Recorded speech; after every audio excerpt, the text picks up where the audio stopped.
তো ভাই আমি দেখে আসি লাবিয়াপ্পা, যেটা 2 বছর আগে রিলিজ হওয়া তামিল মুভি লাভ টুডের রিমেক।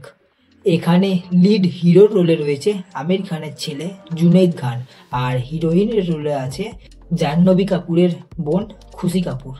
দুজনেই নেপো কিডস। তো মুভি কেমন লাগলো এই ব্যাপারে কথা বলা যাক। আমি Arka, welcome to the new video. সব থেকে বড় ব্যাপার হলো, যখন কোনো মুভিতে রিমেকের ট্যাগ লেগে যায় তখন বেশিরভাগ মানুষেরা এটাকে দেখার থেকে ইগনোর করে দেয়। কিন্তু এর ক্ষেত্রে একটা সুবিধা ছিল যে যেটা আসল মুভি মানে লাভ টুডে, সেটা শুধুমাত্র তামিল ল্যাঙ্গুয়েজেই অ্যাভেলেবেল ছিল, মানে হিন্দি ডাবডে অ্যাভেলেবেল নাই।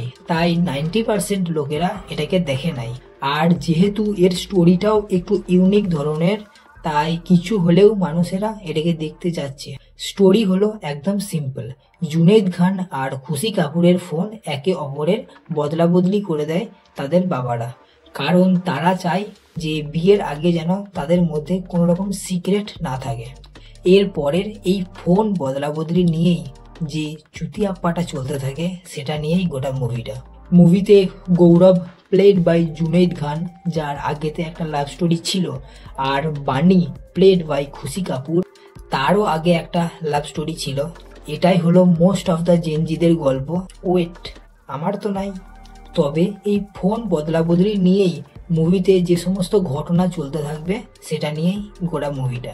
বাই দ্য ওয়ে, আমি বলবো মুভির প্রেজেন্টেশনটা ভালোই ছিল, আর মুভির লেংথ হচ্ছে 2 ঘন্টা 17 মিনিটের। প্রথম দিকের সিন ছেড়ে বাকি মুভিটা আমার বেশ ভালোই লেগেছে। আর স্টোরি তো বললাম ইউনিক ছিলই। এছাড়া একটু ভেবে দেখলে বোঝা যাবে যে আমাদের নিজেদের ফোনে কী জিনিস নেই, ভালো থেকে খারাপ সবই আছে।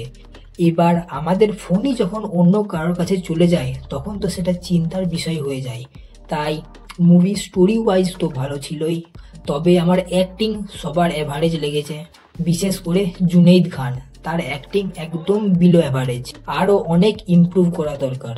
প্রথম মুভিটা সে তার বাবার নামে পেয়ে গেলেও পরের মুভিতে আর কোনো রকম চান্স পাবে না যদি সে তার নিজের অ্যাক্টিং স্কিলটাকে ইমপ্রুভ না করে। বাকি আমি তো এর অরিজিনালটা দেখি নাই, তাই এটাকে দেখেছি।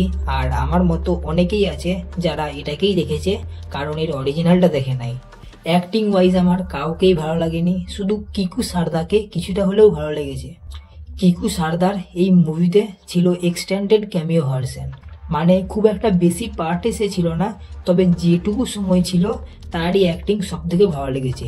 অ্যাক্টিং ওয়াইজ কিকু সারদা এখানে বেটার কাজ করেছে। বাকি ওই তো বললাম, জুনেদ খান আর খুশি কাপুর স্টার কিডস বলেই হয়তো এই মুভিতে চান্স পেয়েছে।